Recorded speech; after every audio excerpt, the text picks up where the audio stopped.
Revolution.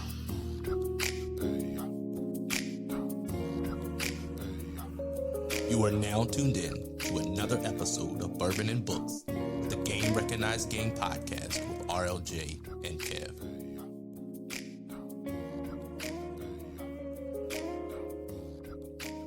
Welcome to another edition of Bourbon and Books on the Game Recognized Game podcast with RLJ and Kev. I'm KEB, that's RLJ, and we're back one more again with cousin Jeff to discuss this month's book, My Seven Black Fathers by Will Jawando, a young activist memoir of race, family, and the mentors who made him whole.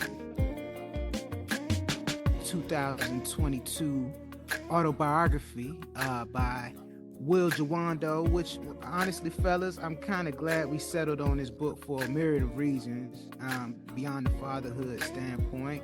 This is another local author that we're discussing today. Will Jawando is Montgomery County born and raised, essentially. Came up in the Catholic school system in the area, is an alum of Catholic University, and also a member at large, council member for Montgomery County Council. At least I think he still is, if I'm not mistaken. He did put in a bid for the vacant Senate seat coming up in Maryland by Senator Ben Cardin. In true fashion, I know there were two different, depending on what book you bought, the hardcover or the soft cover. One was just a black and white photo of him, and I believe the other one was a photo of him with one of his children. Now, for me, I had the one when he had the kind of smiling Malcolm X pose on the cover with his finger on his temple.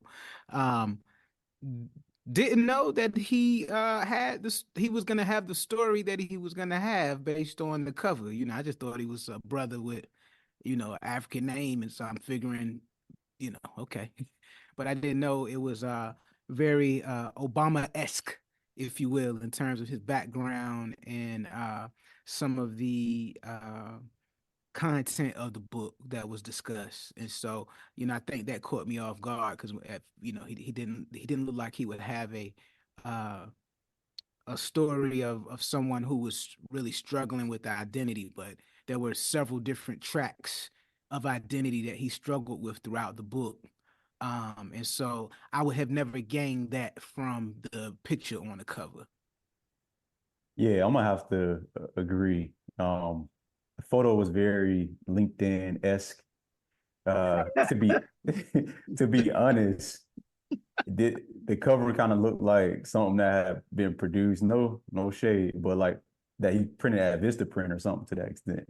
So when I looked at it, I'm thinking, oh, this is one of them books that, like self-published, self-produced. Nothing wrong with that, but I thought this was something that one of your boys kind of did, who like... He should have at least had RLJ Photography do his cover. Right. I'm like, come on, man. You're killing me, Small. This something I would take. Yeah. This ain't no... But with that being said, it was definitely, giving like that Malcolm X kind of like vibe, got the black and white. And to be honest, I would say that's one of the tricks. I think I was in like a furniture store or something looking for art one day and couldn't afford the art. You ever go into a furniture store, art be expensive. It was like, look, you don't have no money, just take a photo, turn to black and white. It was like everything in black and white tends to look better than what it is.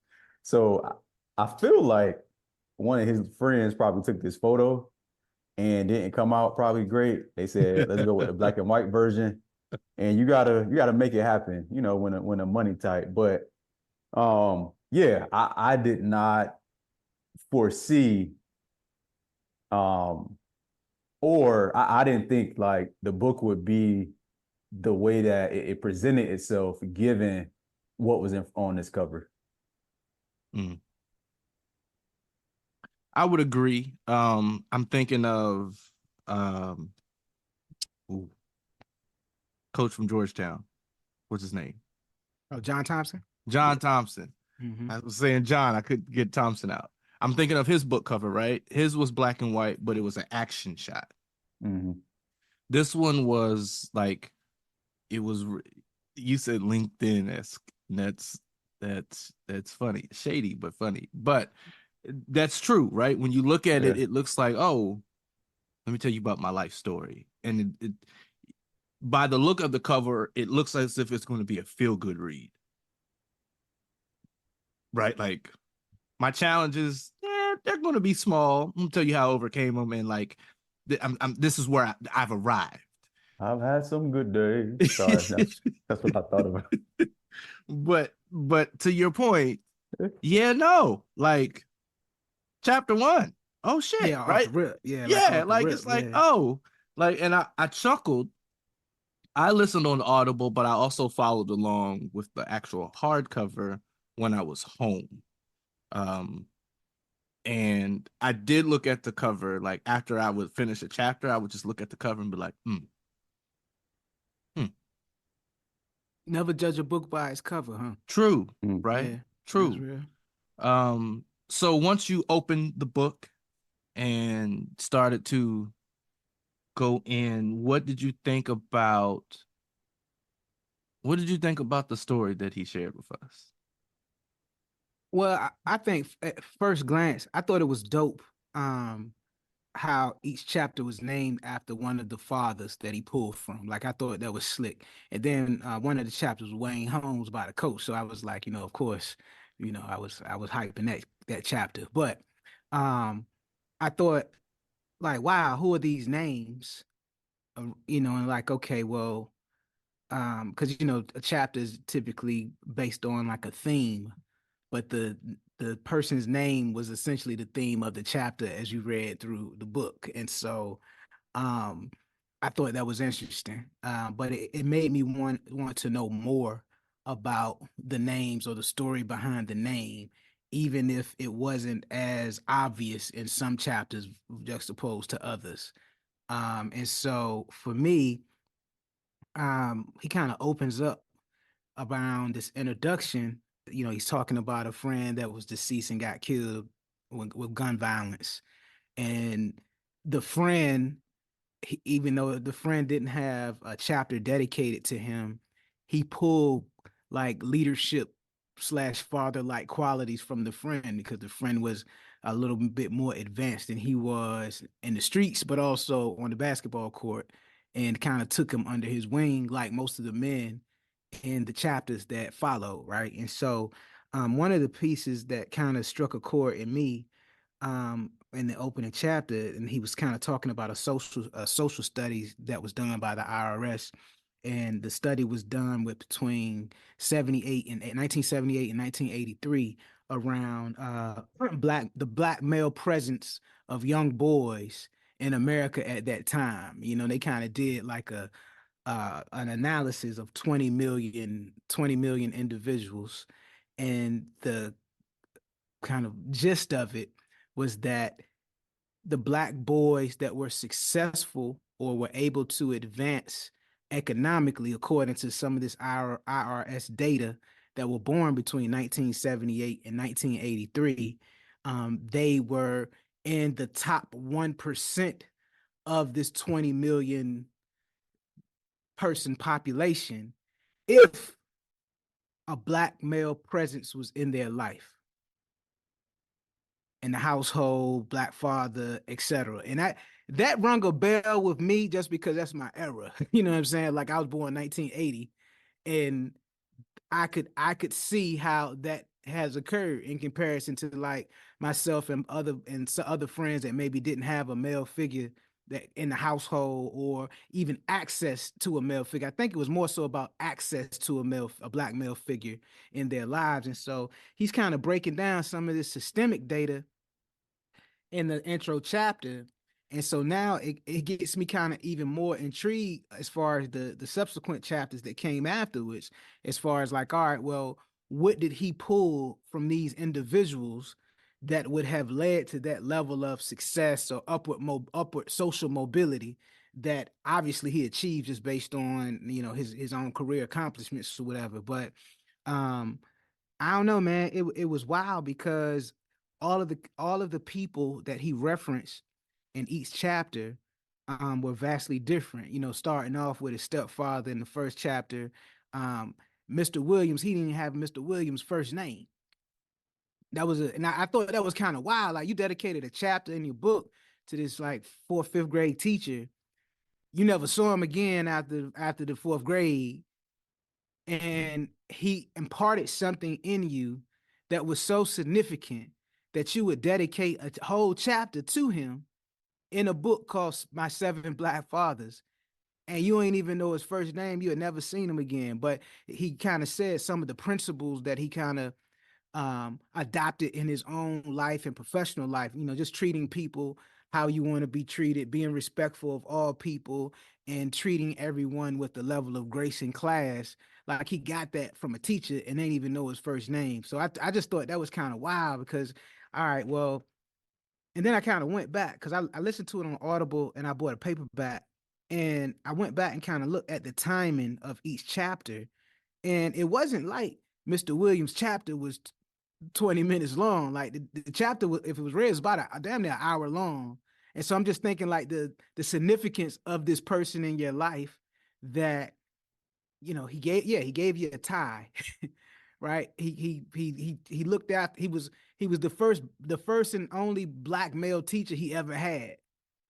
Like, that was it was wild. Like, that level of interaction that a young black boy has with a black male teacher could have that level of impact on your entire life. And you legit spent what, 8 months with him? Like, his only public school experience he spent with this teacher that taught math. And it's like, you spent maybe 8 months. Like, so it's kind of like, as I was reading some of the other chapters, I'm like, damn, man, are we that? I asked the question, I'm like, are we that deprived of black male figures in our life that if you black and professional and you never seen it, it has that much impact on a young boy's decision making, a young boy's perspective on life, goals that they set, the ability to kind of come back from disappointment, which one of the chapters was dedicated to as well, how to kind of identify loss and grief in that same process. And one of the things that kind of rung out to me initially was that he kind of said, like, the grief that he experienced in his life, love, loss, friends, loss, etc., early in his life kind of led to a softening of his heart and a level of compassion that he was able to also identify in all of the figures in the book. Regardless of their background, regardless of their sexuality, regardless of if they were supposed to go to the NFL, but things happen, they end up coaching at his high school. And so, like, all of these different stories, there were a lot of flaws, or what people would perceive as being flaws of these men, that he also saw as like jewels in a value. And he learned not necessarily from their mistakes, but he learned from their experiences and like how it made them feel and how they were able to conduct themselves in life. And that's like one of the takeaways that I really saw. But I like the way the book was structured, because it had different layers to it based on the theme of the person, but also applying that person's ups, downs, and I guess the level of synthesis that they had of an understanding that they had of their own life at the time, that they were able to impart on him. And so I think it was beautifully written from that standpoint. But I really enjoyed the chapter was the person and the theme at the same time. And I think that for the reader, it really leaves you you can kind of decipher multiple themes from each chapter depending on what struck a chord, because I think the individuals that he identified throughout the book, they were multifaceted and had like substantial layers to them. And so I could appreciate that. Yeah, I agree with a lot of what you stated. I think the word for this book is layered, right? So essentially, he has 7 different male figures in his life, 7 different experiences, 7 different probably like lessons, and he's talking about how he was able to navigate through his life at that time, with that person and how they kind of assisted him. And even below that, obviously there's a story, but then there's like other things just kind of going on, or other things that you can just take from what's being stated. One of the things that I really loved about this book is a lot of times when you're intertwining like data with experience, um, and experience, kind of has like what was taught, or what he kind of gathered, and then even like the word choice. I feel like folks who try to do it, they don't do it well. And for me, this style of writing, the delivery can come off very, very elementary. And to me, I thought that the way that it was done, it was professional, and it's the way that I would like for a book to be kind of just delivered. It's not like so much data where you just like you bored by all the research, or it's not like, this is someone's first time writing a book, and you can kind of tell just like the mechanics that they're using. It's just, you feel like it needs to be more graduated. I feel like he did a great job again in the way that the book is kind of put together. Um, an, Another thing that I realized early on in this book. Now this is my personal belief, but I think Black people are more alike than we think, especially when we talk about experiences. Now, what I mean by that is, my parents are not biracial, meaning like one parent is white, the other parent is Black. But when you have a level of intelligence and how you have gone through life, I feel like a lot of stuff he talked about is what like I experienced like at that age during my life. And it was just so crazy to me. It almost just felt like he was there. Like you're telling my story. And this is not the first time I felt this way, when an author is talking about the experience in the education realm, being like Black, being smart, being in classes where, you may be the only Black person. It was just crazy to me that we share that experience a lot more, and that we're able to overcome it. And I guess what's so like weird is you can have a smart kid, a kid that is kind of in tune, locked in, and bumping into the wrong person during your educational experience can literally change the course of your life negatively. I remember in middle school when so my dad, he had worked for the school board. One of the benefits of working for the school board was I could literally go to any school in the county that I wanted to. I didn't have to live in that jurisdiction. So my parents thought it was best that I go to an A school. Going to an A school means that it was like 15% Black, which I think sometimes parents don't really think about that. And I remember like my teacher just talking about like, oh, I'm acting out. No, I'm like, I'm not acting out. Like, she expect me not to have any personality. Or, I felt like I was just always being kind of like watched. And I remember going there 7th and 8th grade. And I basically told my parents, like, look, if I go to a predominantly white school again, I think I'm just going to just drop out. Or I think that's also when I decided I was going to HBCU. So it wasn't like I'm going to Howard or I'm going to X school. I just think that in my mind, I was like, I think it's important for me to go to a historically Black college and university. So yeah, that's what I'll say in terms of at least my earlier parts about like the book and things that I enjoyed about it. I would say I will echo everything that has been said. I will also say I was thoroughly impressed with, to Kevin's point, how each chapter focused on the lesson of the father for that chapter. I think it was a good mix of history, context, and then details, right? Like The brother was a very good storyteller. So much so I felt as if I was in a lot of the scenes, hearing him read it or reading the words that he put to paper. And I couldn't just like read it and just keep it moving. I was examining like how it was constructed.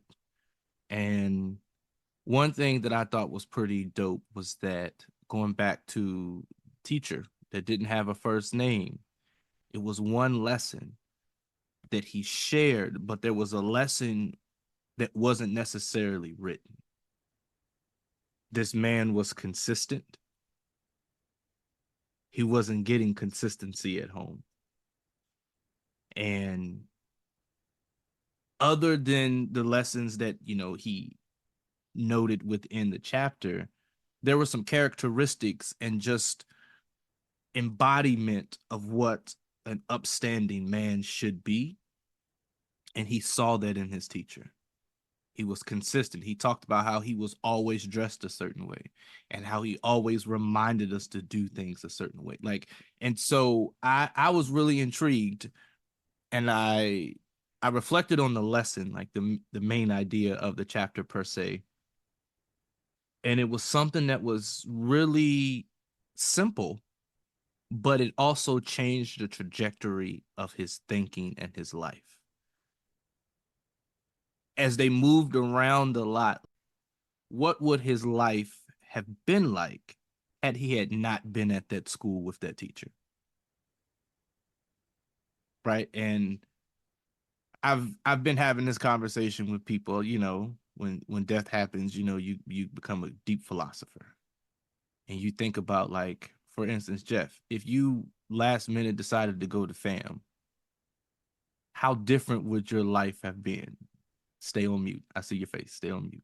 Right. But like the interactions and the connections that you made and in the Washington, D.C. area and at Howard because of Howard would not have existed.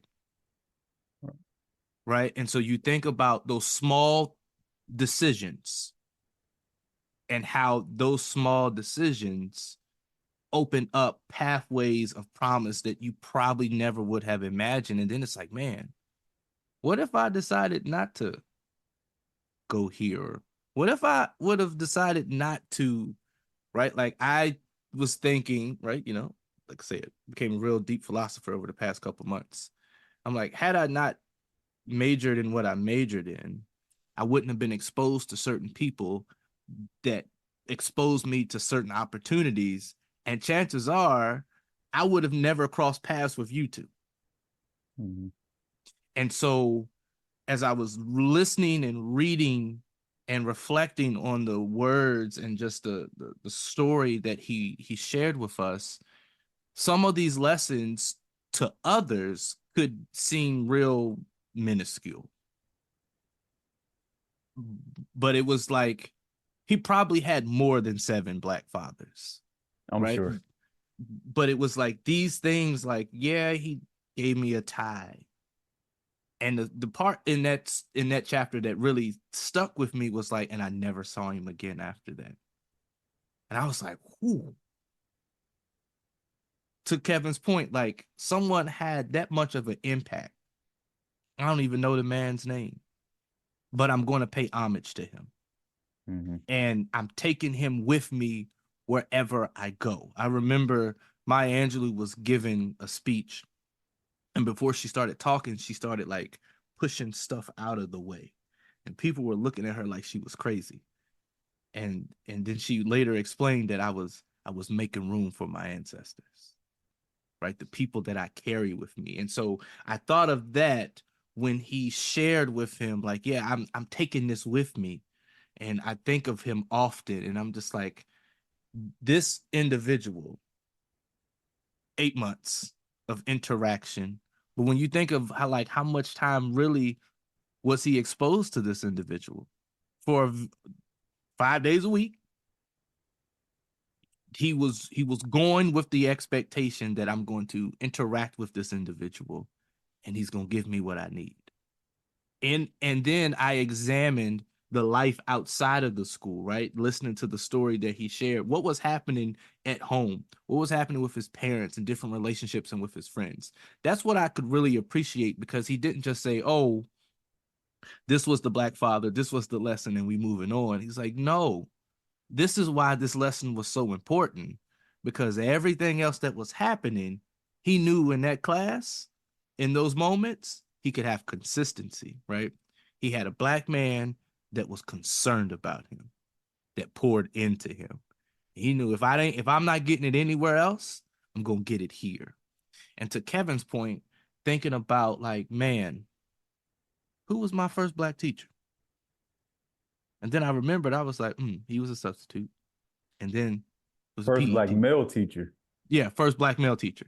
He was a substitute. Then it was the PE teacher. And then it was like, oh, this the one, right? And so then I was thinking about, like, the things that just the presence alone of my 6th grade teacher to this day stares, like, when I see him, he scares me shitless, because he ain't played no games. But he talks to me like we friends. And I'm like, hold on, player. Hold on. Whoa, hold on.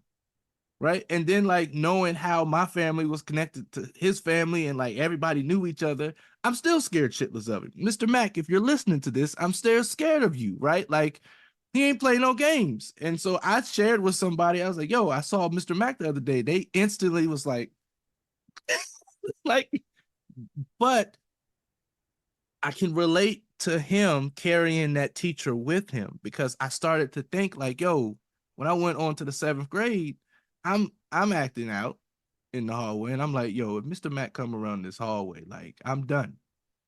Forget my 7th grade teachers. I had multiple of them. Mr. Matt come, let me straighten up and fly right.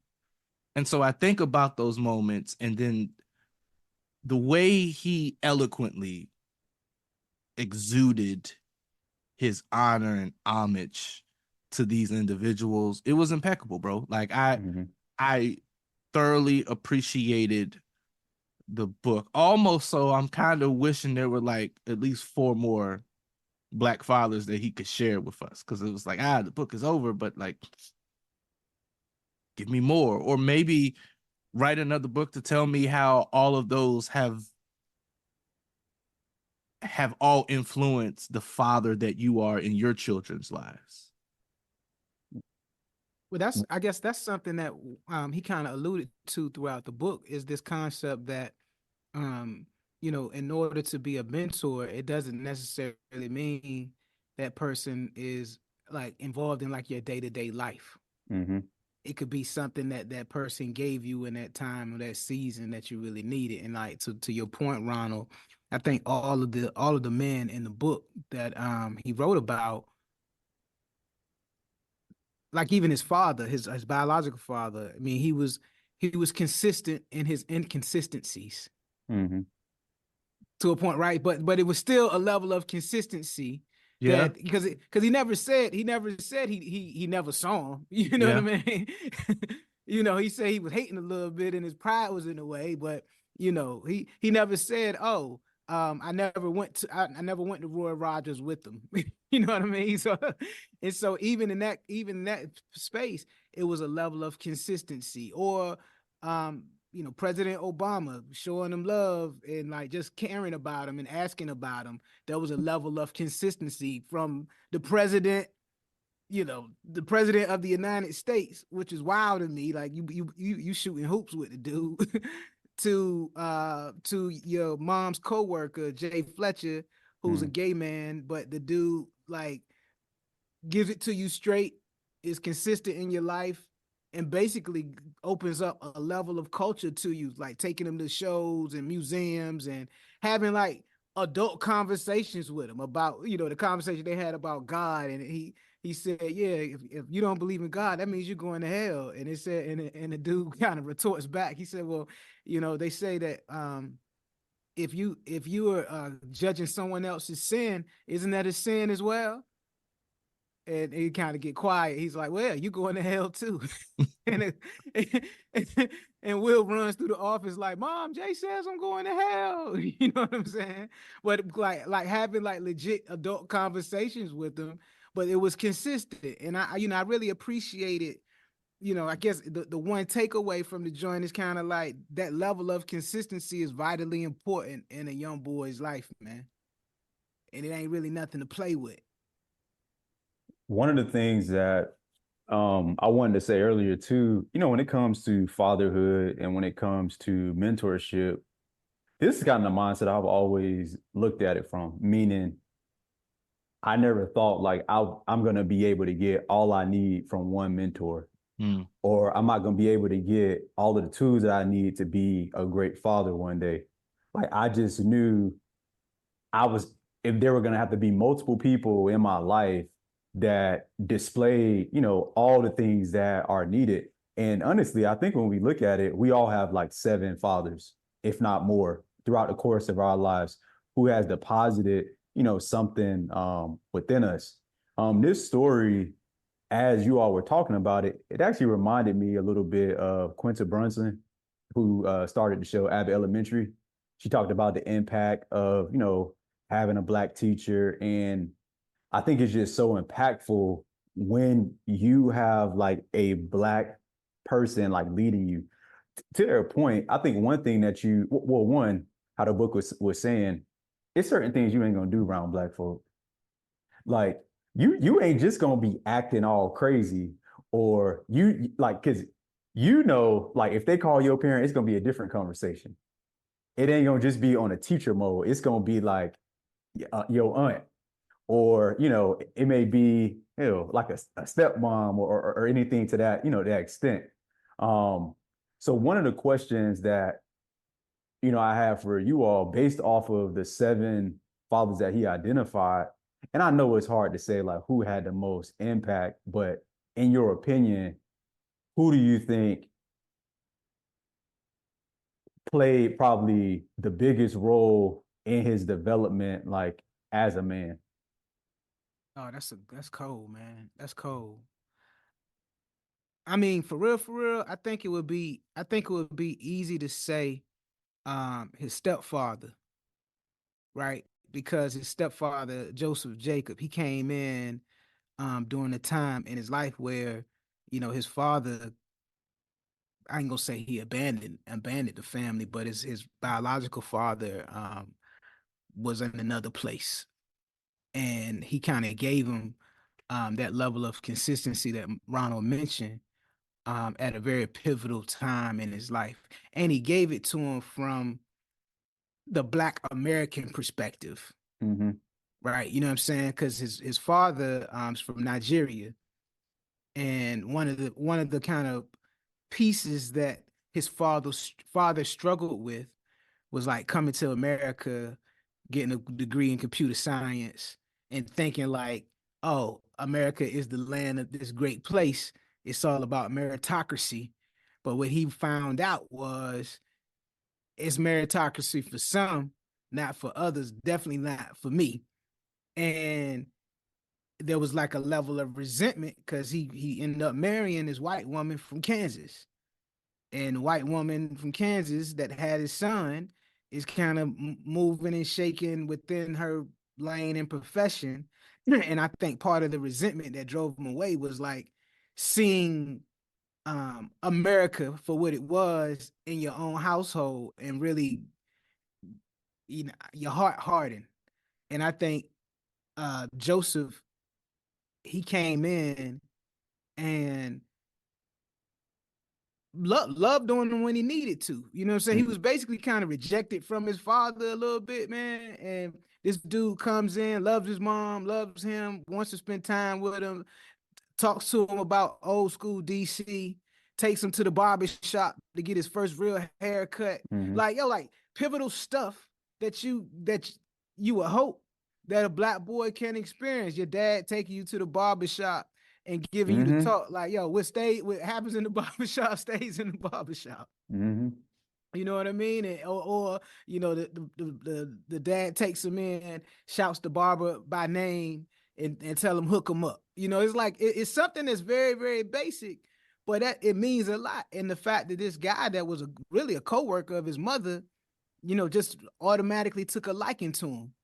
She had a thing for these coworkers. She I'm just really going. did. Yeah, she really did, man. But she automatically took a liking to him. You know what I mean? He automatically took a liking to Will, and was really just trying to explain to him how to navigate as a black boy in a lot of these white Catholic schools in the Mm-hmm. area, and trying to give him context that, like, yo, you're a smart kid. Education is important, but because of you might be the only one in your school, Mm-hmm. it's gonna be different. And he was patient with him. You know what I mean? Like, he was patient with him. He was kind. He loved on him, and I think that gave him a good example um of what he could pull from in his own ability as a father. And the fact that it came from a stepfather, I think is probably a little bit more impactful because the Mm-hmm. dude didn't have to. So that point, what you just said, I think that's true for everyone that he talks about. They didn't have to, with the exception of his father, right? But the other six, they didn't have to. They didn't have to pour into. But I think that's the beauty of the village. And I ain't gonna preach about how the village is gone today. We can talk about that on another episode. But I think that's the importance of the village. When anyone in the village sees that a child is lacking something, it's like they have this unspoken and unwritten obligation to make sure that the child doesn't go without. Mm-hmm. And I experienced love from the village. And I'm starting to see more and more individuals younger than me how they didn't really have that much exposure to a village per se. Now everything is more individualistic versus communalistic. Mm-hmm. But to answer your question, I would say Brother Dean, that offered him the opportunity to go home. He was longing just for that piece of him, right? Everyone else could provide him stuff that was here, but no one was able to really transport him to the place in which he didn't know much about, right? He had questions and he had this painstaking urge to go home. Like I just want to know, like his dad wouldn't, because his dad had to work on some of the things that was plaguing him, his trauma, his ego. But then it was at the expense of his son, because when he found out about his uncle, and his uncle like, yo, I could have been back here all this time. Like, so I think Dean helped him put a piece to the puzzle that he was afraid never would have been placed there. Mm-hmm.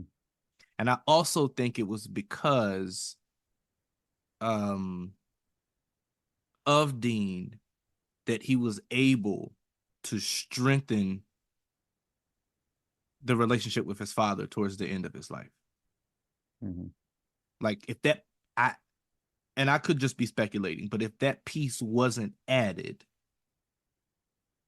I still think there would have been like, I don't think he would have been able to reconcile with his feelings of that he had for his father in a manner to provide for him up until um like the end of life care. So I would say it was Brother Dean, if I had to pick one. But You're right. I could see that too, Ronald, because there's one moment in the book where his father was like asking him about, like, yo, this is your only black teacher you've ever had. And he's like, yeah, but he was excited about him. His dad had like this kind of confused look on his face. And he was like, well, yeah, all my teachers were black. That's how it is in Nigeria. And Will was kind of like, really? You know what I mean? And I think it was because of that connection with Dean that it helped him connect some of the dots of what he knew. So, that urge to go home and some of the stuff that he was missing in America, like his dad was, I mean, and it's probably why his dad kind of had like this elitist kind of attitude, because his dad is like, yo, it's nothing to have a black teacher. Everybody's black in Nigeria. You know what I'm saying? But when he said that, I took it a different way. I thought what his dad asking him that is more so like I've been your teacher all along. Like you've had a black teacher before. Like that's how I took that line. Okay, yeah, that's cool. I can Because see I that. didn't I even can think see of that. that. I thought his dad was being conceited. And Nah, yeah, I don't think I can see how that could happen. But now, if he would have said, Joseph is my teacher, then and his dad would have came up with some kind of off brand comment because he was hating a little bit, then I a little probably would have bit, took it that way. A lot But of it. right? yeah, you know what I'm saying. But I do think like he kind of drops these Easter eggs throughout the book about his father's side of the world, his father's perspective, his father's thinking, um, this longing for why his father made certain decisions, and it impacted him tremendously. That Mm-hmm. it's almost like you grieving somebody who lived around the corner from you. Yeah. You Yeah. see him once a week, but you don't really know him. You don't really know who he is. I'll keep it short and say I definitely would have said Joseph. I mean, obviously, like that's the easy one to say. And to your point, he was a constant, he was consistent, he was giving him like the lessons as they came. He also just believed in him too, which I think is very important. Like when you're young, when a kid is saying, "Hey, I did not do X," your teacher lying on you, your principal lying on you, you feel like nobody's believing you. He just like, "No, I believe you. However, this what happens in this world." Um, but opposed to saying Joseph, I'm actually going to go against the grain a little bit, and I'm going to say his dad. And the reason why I'm going to say his dad is I think with black boys, like your father, it's just like it stays so important to you. Even when you really don't want to say that, like you look up to your dad. It's just like something innate in you. Like when you grow up, it's like, I want to be like my dad. And I think that, early part of his life, obviously he felt like his dad abandoned him in so many ways. He felt like his dad was a hater, in a lack of a better words. But the fact that they had redemption, and even though he didn't necessarily agree with the life choices that his dad stated, given like his point of view, I think the fact that they were able to reconcile for him, I feel like that was a wound that he was able to heal in his life. And I think it was powerful because, when you talk about young boys, when you talk about things that can't heal, you just go through like hurt. Mm. And even though he had so many people that were impactful, I just don't know if he would have been able to realize that I even write this book if he didn't go through what he did with his dad. So I'm gonna go with his father. I could see that, right? Because without his father, there wouldn't have been. Let me say this differently. If his father had a different role in his life, there wouldn't have been space for the others to come in. Right? Because, like, if his father and the relationship he had with his mother, if that would have been fixed, stepfather wouldn't have been, right? And then the things that other people were trying to teach him, they wouldn't have had access. Mm-hmm. And so, like, I could see that. I could see, like, shout out to his dad for not being a consistent father that gave him the opportunity to be influenced and poured into by other men within the village. But I would say to that point too, Jeff, like, yeah, because even the period of his life when he went by Olayemi, he said, yeah, I want to add this to my diploma. I want to add this to my school record. And so like that's a direct result of his father and his father's influence. And I also think him wanting to have a connection to his Nigerian heritage.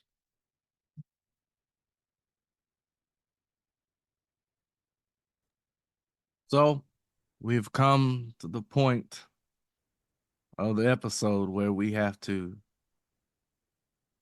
place the book into the hands of the Black Power Fist scale of the GRG show.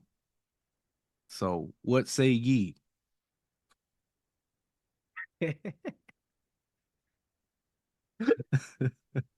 Somehow I feel like we doom these authors if we don't rank them well.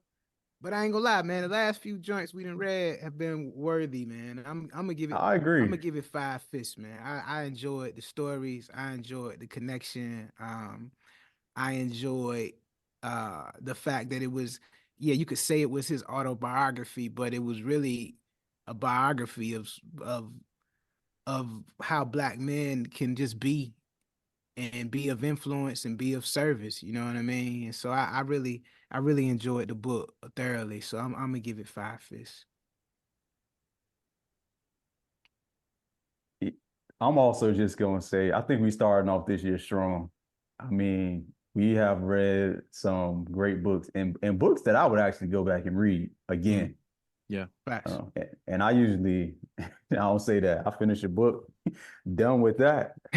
On to the next one. Off the shelf. Make room.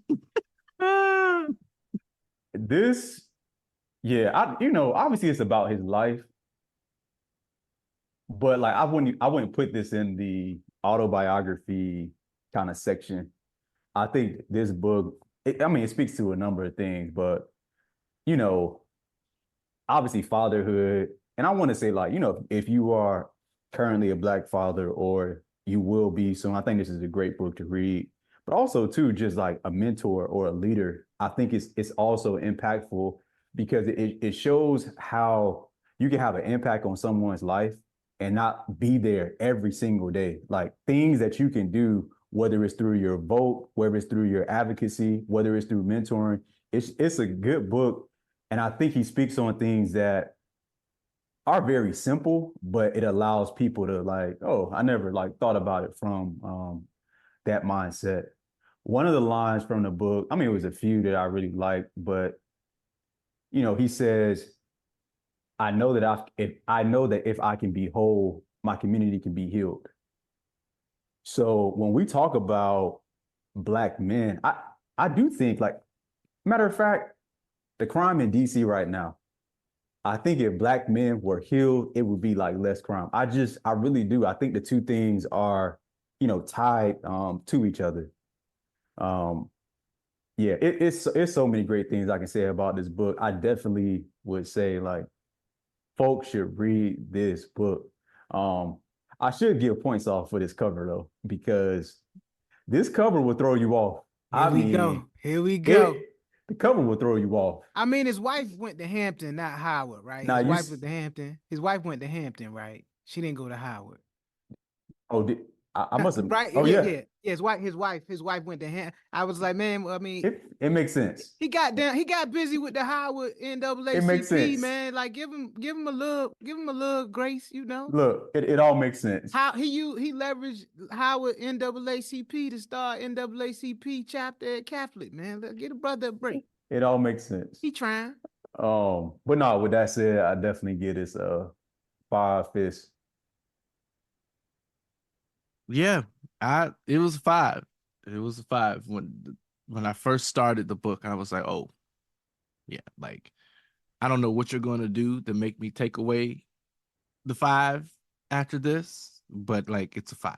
And I agree. I think whether you are a father, a mentor, a coach, a teacher, anyone that has the opportunity to influence young black boys, this needs to be a read.